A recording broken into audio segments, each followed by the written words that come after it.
शाह जी की जुदाई। तमाम कोठी उजाड़ नजर आती थी। 2 दिन तो कोठी खचाखच भरी रही। बार बार ये ख्याल आता कि उनके बगैर क्या करूंगी। अब वो कभी नहीं मिलेंगे।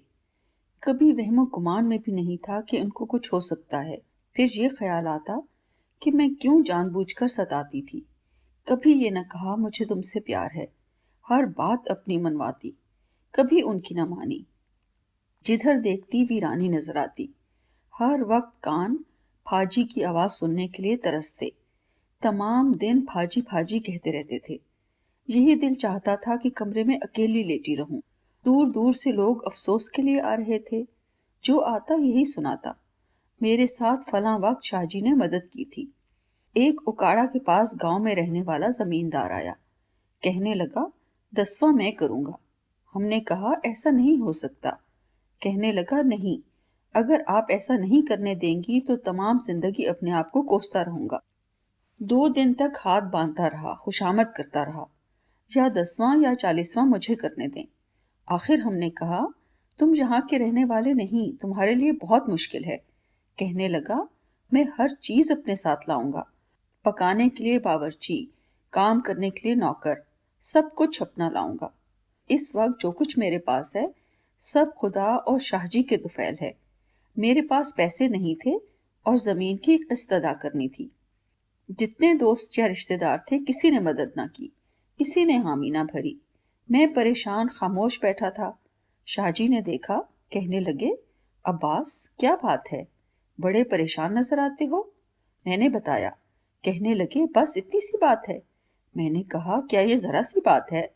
अगर जमीन ही ना रहेगी तो मेरी जिंदगी कैसे रहेगी? कहने लगे, फिक्र ना करो, जमीन तेरे पास रहेगी। खुदा मालूम कैसे और किससे पैसे लेकर मुझे दिए। 2-3 महीने के बाद मैं पैसे वापस करने गया। बार बार ये कहा, कोई ऐसी जल्दी नहीं है, किसी मजबूरी या मुश्किल में पड़ने की जरूरत नहीं, जब पूरी सहूलत होगी वापस कर देना। मैंने यकीन दिलाया, अब कोई मजबूरी नहीं है, ना किसी मुश्किल में हूं। तमाम उम्र उनकी कोई खिदमत न की। अब वो इस दुनिया में नहीं है। थोड़ी सी चीज मुझे भी कर लेने दें, मेरे दिल को सुकून होगा। मैंने कहा, ठीक है। मुझे दिन ब दिन हर चीज में शाहजी की कमी महसूस होती। किसी चीज में दिल ना लगता। 12 रोज गुजर चुके थे, मगर हर वक्त बेगम बेगम, फाजी फाजी की आवाजें सुनाई देती। कई दफा ऐसी साफ आवाज आती, मैं खुशी से उधर देखती, कुछ नजर न आता। आंखें हर वक्त देखने को तरस गईं। अब सिर्फ यही दिल चाहता कि अकेली अपने कमरे में लेटकर दीवार की तरफ देखती रहूं और याद करूं, कहाँ गए थे, साथ कौन कौन लोग थे, कहाँ किस बात पर मैंने झगड़ा किया, किस बात पर नाराज हुई, शाहजी ने किस तरह मनाया, किस किस तरह खुशामदें की। मालूम होता जैसे दीवार पर सिनेमा की रील चल रही है। तमाम बातें याद करके इतना रोती कि हिचकियां बन जाती। ये मेरी हॉबी बन गई। जब मौका मिलता कमरे में दीवार की तरफ देखकर पिछली बातें याद करती, बेतहाशा रोती। रात को घंटों नींद न आती। बेगम और फाजी की आवाज सुनने को कान तरस गए। सुबह जब बाहर निकलती, हर तरफ वीरानी, खामोशी, सब कुछ वीरान नजर आता। जब शाहजी जिंदा थे, अगर अकेले भी वीरांडे में होते तो तमाम कोठी में रौनक होती, चहल पहल मालूम होती।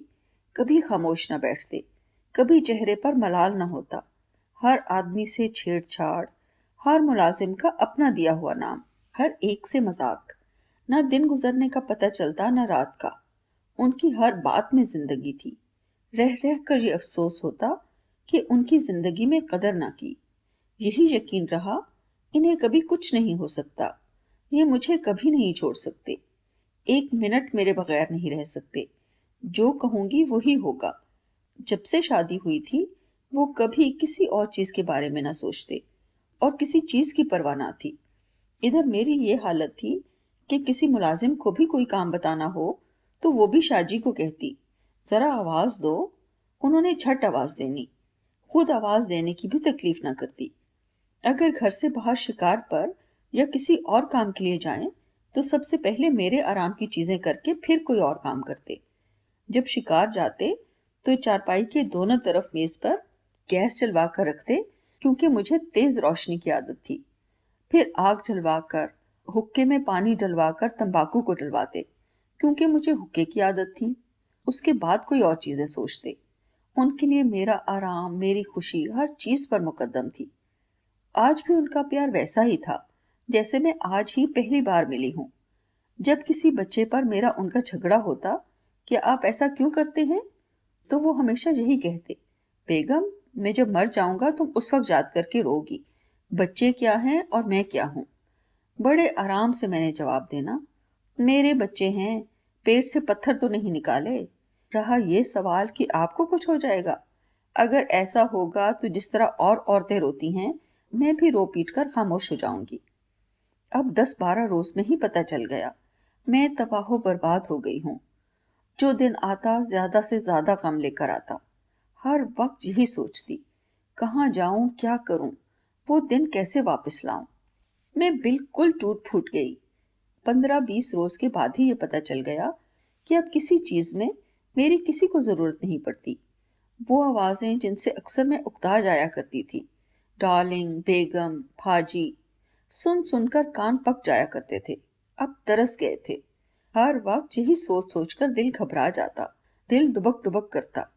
हर वक्त यही बात दिमाग में रहती, उनके बगैर कैसे गुजारा होगा। वो रौनकें, हंसी मजाक कहाँ गए। ये सब कुछ सिर्फ शाहजी के साथ था, जो कभी वापस नहीं आ सकता। मेरे सब कुछ वही थे। उनकी जिंदगी में क्यों ना ये सोचा, क्यों कदर ना की।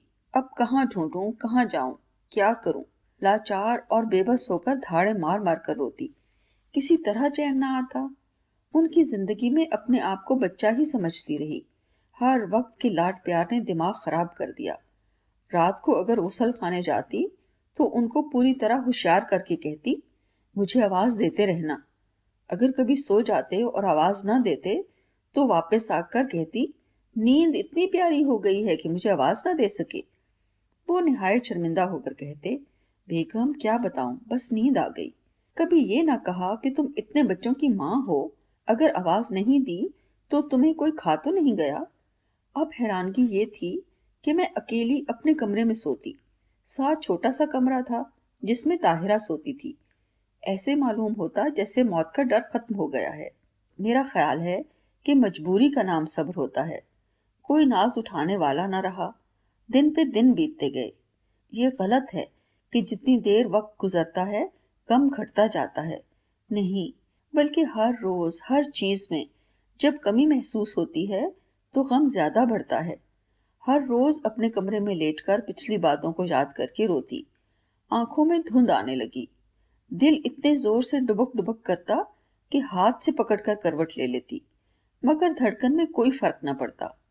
थोड़े दिनों के बाद ही एक दिन ऐसा आया, सब लड़के शिकार के लिए चले गए। घर पर सिर्फ मैं और ताहिरा रह गए। कोठी बहुत बड़ी थी। एक मुलाजिम और उसकी बीवी मेरे कमरे से काफी दूर सो रहे थे। 8 एकड़ जमीन में कोठी, जिसके इर्द गिर्द कोई दीवार न थी। अपनी बेबसी देखकर सिवाय रोने के और क्या कर सकती थी। गुजरा हुआ जमाना आंखों के सामने आ गया। वो कैसे एक एक मिनट का ख्याल रखते थे। अव्वल तो मेरे बगैर कहीं बाहर जाते ही ना थे। अगर मजबूरन हफ्ते 2 हफ्ते के लिए जाना पड़ जाए तो कई दोस्तों को घर में मेहमान रख कर जाते। ताकीद करते, मेरे आने तक यहीं रहना, बेगम उदास ना हो। हालांकि कभी कभी सियालकोट से खाला भी आ जाती, बावजूद इसके उनकी तसल्ली न होती। आज ये हालत थी। वालदा सियालकोट गई थी। 11-12 साल की ताहिरा अपने कमरे में थी। लेटी लेटी ये बातें याद करके रोती रही। रोते रोते शायद सो गई। आज भी यही शक है कि मैं जाग रही थी। शाहजी मेरे सामने खड़े थे। कहने लगे, पागले, क्यों रोती हो? क्या तुम ये समझती हो कि तुम अकेली हो? मैं तो हर वक्त तेरे साथ रहता हूँ। अपने आप को कभी अकेली न समझना। पागले, तू तो जानती है कि मैं एक मिनट भी तेरे बगैर नहीं रह सकता। मैं उठकर बैठ गई। आज तक ये पता न चला मैं सो रही थी या जाग रही थी। मैंने सब जगह देखा, बाहर तक ढूंढा। अपने कमरे में आकर जोर जोर से कहा, तुम क्यों मुझे अकेला छोड़कर चले गए? मत जाओ, मैं तुम्हारे बगैर नहीं रह सकती। मेरा कोई नहीं, मेरे सिर्फ तुम थे, मेरा कोई नहीं। पागलों की तरह वावेला करती रही और सो गई। 3 महीने गुजर गए। दिन रात रोते धोते गुजारती। आंखों में हर वक्त थोड़ी थोड़ी धुंध रहने लगी। दिल तेजी से डुबक डुबक करता। माली परेशानी भी बहुत थी। जो स्टूडियो मुझे अलॉट हुआ, उसके जितने क्लेम उसके साथ खरीदे थे, सब जाली निकले। ये लंबी कहानी है, इसे यहीं खत्म करती हूँ। एक तरफ उनका गम, दूसरी तरफ माली मुश्किलात कि आइंदा क्या होगा। अपने कमरे में लेटे लेटे सोचा, अगर इसी तरह चारपाई पर लेटकर हर वक्त सोचती रही तो पागल होकर बीमार पड़ जाऊंगी, रो रो कर अंधी हो जाऊंगी। घर में एक भी ऐसा नहीं था जो मेरे पास 1 घंटा भी बैठे। 24 घंटे साथ रहने वाला रुखसत हो गया। 3 महीने में देख लिया था। ये मालूम होता अब किसी काम में मेरा कोई दखल नहीं, किसी को मेरी जरूरत नहीं। हमेशा हर काम में जो मेरे मशवरे के बगैर एक कदम न उठाते थे, अब उनकी नजरों में मैं कुछ न समझने वाली नाकारा औरत थी। इन 3 महीनों में एक दफा भी किसी को मुझे आवाज देकर बुलाने की जरूरत न पड़ी। यकदम मैं चारपाई से उठी, ड्राइवर को बुलाया, सीधी क्लेमों वाले दफ्तर गई। 2-4 लोगों से मिली, तमाम हालात बताए। उन्होंने काफी हमदर्दी जताई। हर रोज का मामूल बना लिया। दफ्तर जाती, कोशिश करती क्लेम की कीमत में कमी हो जाए। जिसे कम करने का इख्तियार था, वो आहिस्ता आहिस्ता काफी हमदर्द बन गया। जब स्टूडियो अलॉट हुआ था, लिखा था इसमें मशीनरी भी है, मगर बिल्कुल किसी किस्म की मशीनरी नहीं थी। इस बिना पर 80,000 कम कर दिया, जिससे काफी सहूलत हो गई। कुछ देर आने जाने में मसरूफ रही। घर में बिल्कुल जीना लगता। दोस्तों और रिश्तेदारों के घर जाना शुरू कर दिया। जहां जाती 10 मिनट में आ जाती। सैफी और जफर जब कहीं बाहर जाते तो कोशिश करके साथ ले जाते। पाकिस्तान में कोई ऐसी जगह ना थी जहां वो मेरे साथ ना होते थे। बाहर जाकर बहुत तकलीफ होती। हर मिनट के बाद आंखों में आंसू आ जाते। अपने आप को संभालना पड़ता।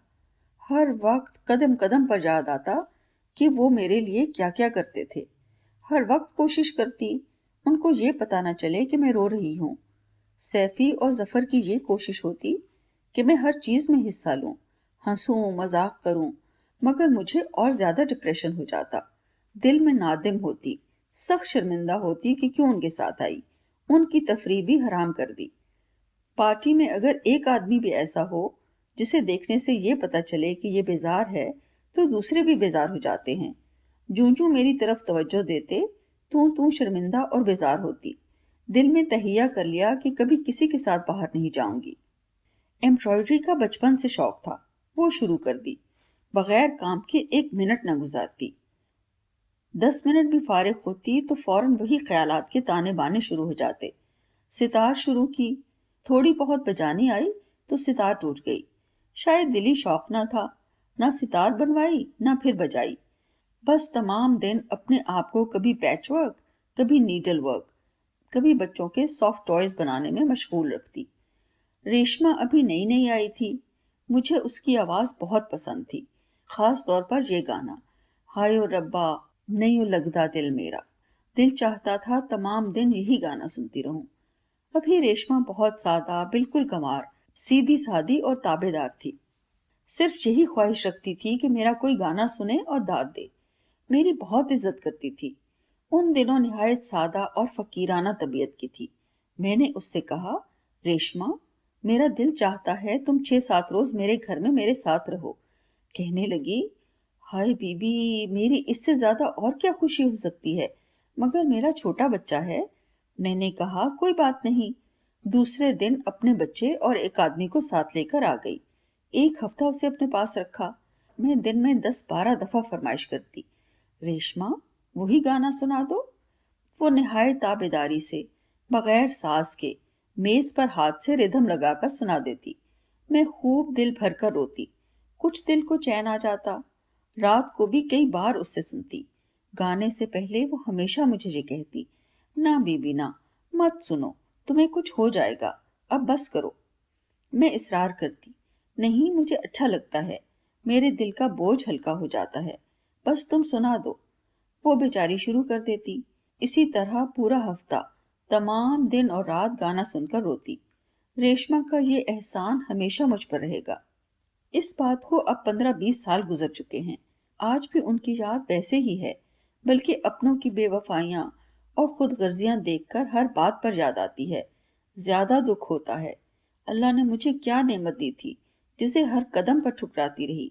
ऐसा बेगर्ज, मुखलिस, हमदर्द, मेरे हर इशारे पर जान देने वाला, मुझ पर किसी चीज को तरजीह न देने वाला, मुझे तन्हा छोड़कर चला गया। उनके बाद 13-14 साल गार्डन टाउन में रही। साथ रहते हुए भी कभी मुझे बुलाकर मशवरा करने की जरूरत महसूस न होती। सब कुछ मेरे नाम था।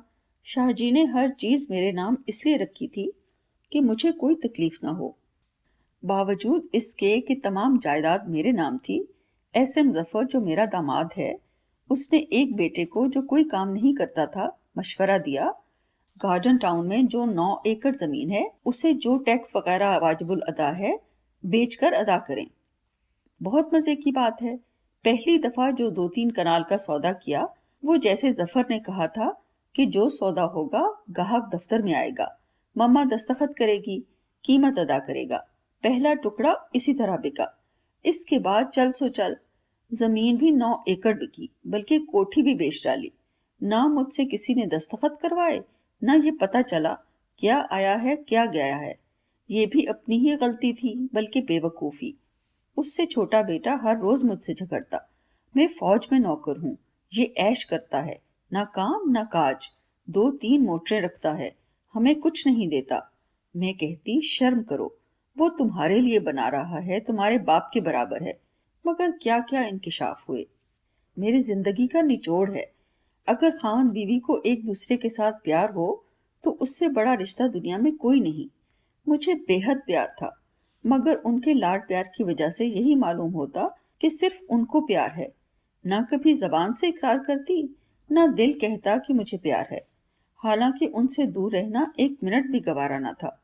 जब घर से बाहर जाते, घर काटने को दौड़ता, हर मिनट इंतजार करती कि कब आएंगे।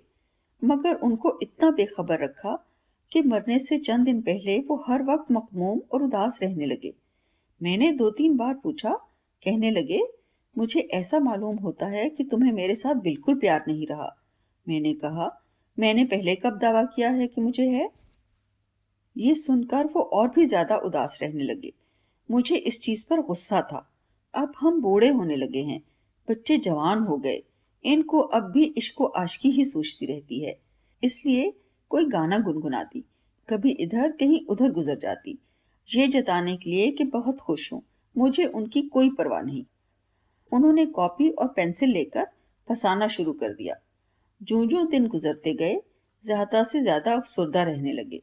मैं ज्यादा से ज्यादा चिड़चिड़ी हो गई। उनके सामने हमेशा खुश, बात बात पर हंसती, मजाक करती, उनकी किसी बात पर तवज्जो न देती, जाहिर करती जैसे मुझे किसी चीज का इल्म नहीं है, उनकी हालत से बिल्कुल बेखबर हूँ। वो कॉपी कलम लेकर सोचते और लिखते। ये देखकर मैंने सोचा कि मजाक मजाक में ही बहुत हालत बिगड़ गई है। मैंने कहा, शाहजी, मैं आपसे बात करना चाहती हूँ। मुंह में कलम पकड़कर कहने लगे, बताओ। मैंने कहा, पहले सिर्फ ये बताओ, क्या मुझे किसी और के साथ इश्क हो गया है? कहने लगे, नहीं। मैंने कहा, फिर क्या बात है? क्या पागलपन है? बैठे बैठे खुद ही सोचते रहते हो, मुझे तुमसे प्यार नहीं है, मुझे तुम्हारी परवाह नहीं, मैं बच्चों को तुम पर तरजीह देती हूँ। ये सब कुछ गलत है। जो कुछ पहले दिन था वही आज भी है। प्यार था या नहीं था, जो कुछ था वही आज भी है। ना कभी मैंने प्यार का पहले दावा किया था, मगर जो कुछ था वही आज भी है। किसी चीज में फर्क नहीं पड़ा, कोई तब्दीली नहीं आई। आजकल सिर्फ इसलिए तुम्हें ये जतला रही थी कि मुझे तुम्हारी कोई परवाह नहीं है, क्योंकि बैठे बिठाए ना कोई बात ना कोई झगड़ा, बस ये यकीन कर लिया मुझे अब तुम्हारी कोई जरूरत नहीं रही।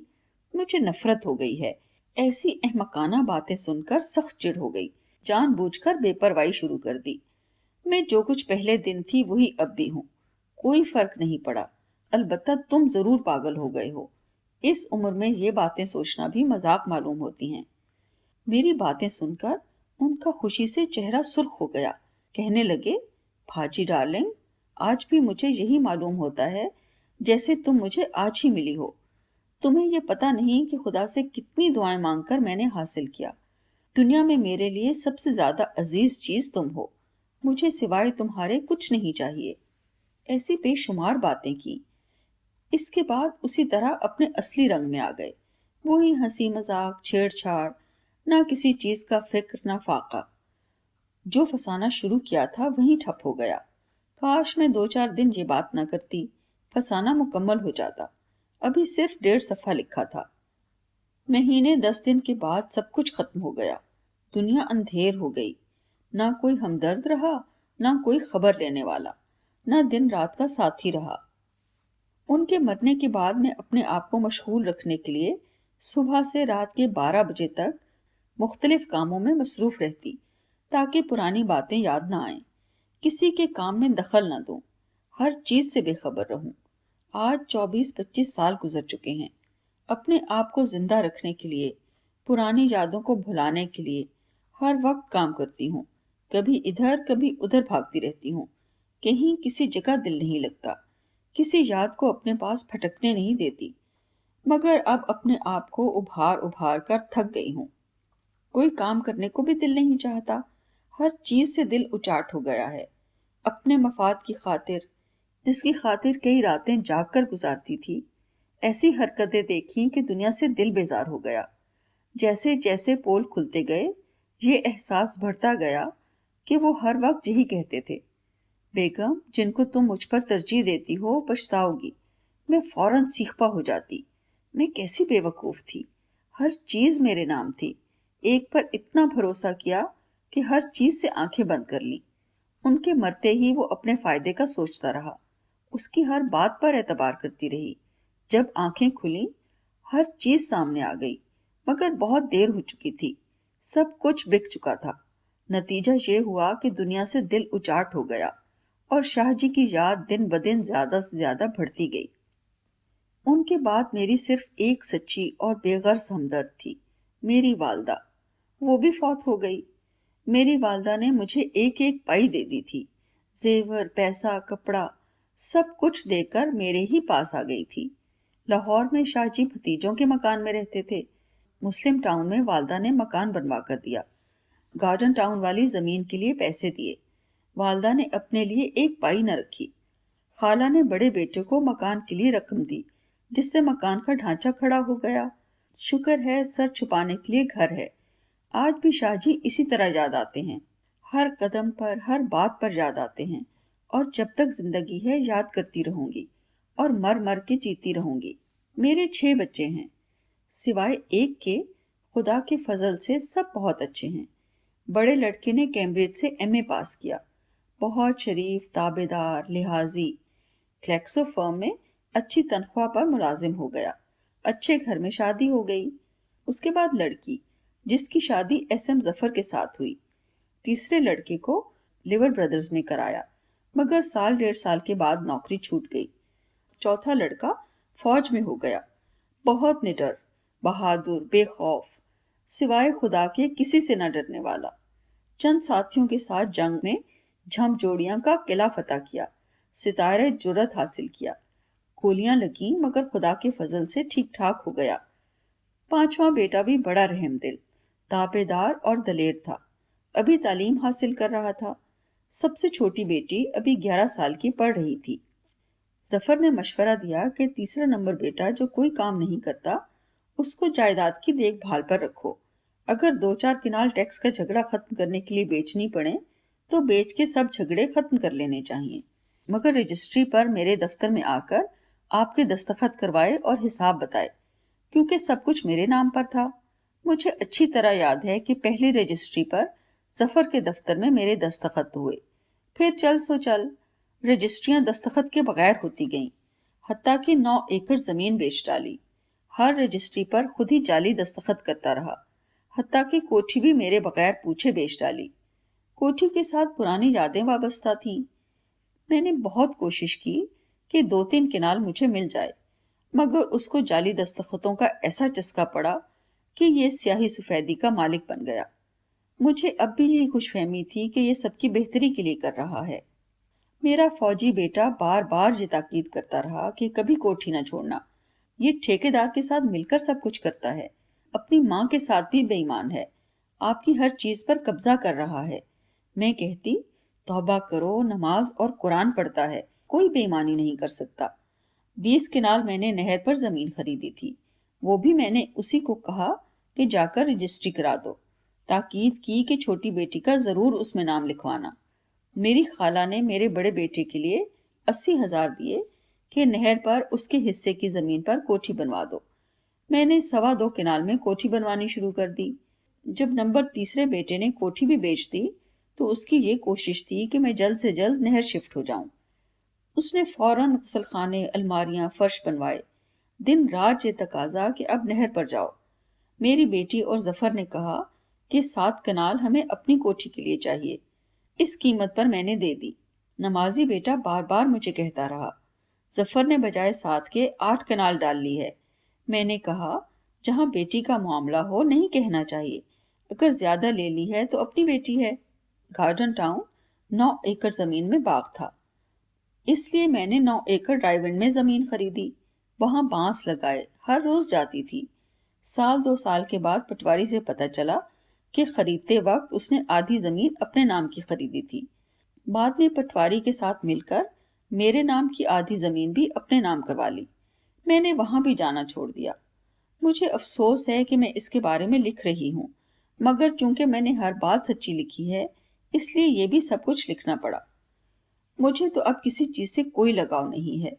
مجھے قدرتی طور پر پودوں سے پیار ہے، اب بھی تمام دن پودوں کی دیکھ بھال کرتی رہتی ہوں۔ شاہ جی کے بعد کینوس پر نیڈل ورک اتنا کیا کہ 2 دفعہ لاہور، 2 دفعہ اسلام آباد نمائش کی۔ لوگ مان گئے کہ سوئی کے ساتھ کینوس پر اس طرح خوبصورت کام کوئی نہیں کر سکتا۔ بابا گرو نانک کی بہت بڑی تصویر بنائی جو امرتسر سے منگوائی تھی۔ کئی روز میں آنکھیں بناتی رہی، وہ خاص چیز جو ان کی آنکھوں میں ہے وہ نہیں آتی تھی۔ کئی دفعہ بنائی، کئی دفعہ ادھیڑی۔ آخر میں نے دعا مانگی، بابا میں نے تو صرف آنکھیں دیکھ کر ہی آپ کی تصویر شروع کی تھی، اب دعا کرو جیسے میں چاہتی ہوں آنکھیں ویسی ہی بن جائیں۔ یہ تمام چیز خدا نے منظور کی۔ میں نے تصویر جس وقت ختم کی، ایک سردار صاحب ٹورانٹو سے آیا کرتے تھے، وہ ظفر صاحب کے دوست تھے۔ انہوں نے تصویر دیکھی تو متاثر ہو گئے، کہنے لگے یہ مجھے دے دو، میں ٹورانٹو میں گردوارے میں لگاؤں گا۔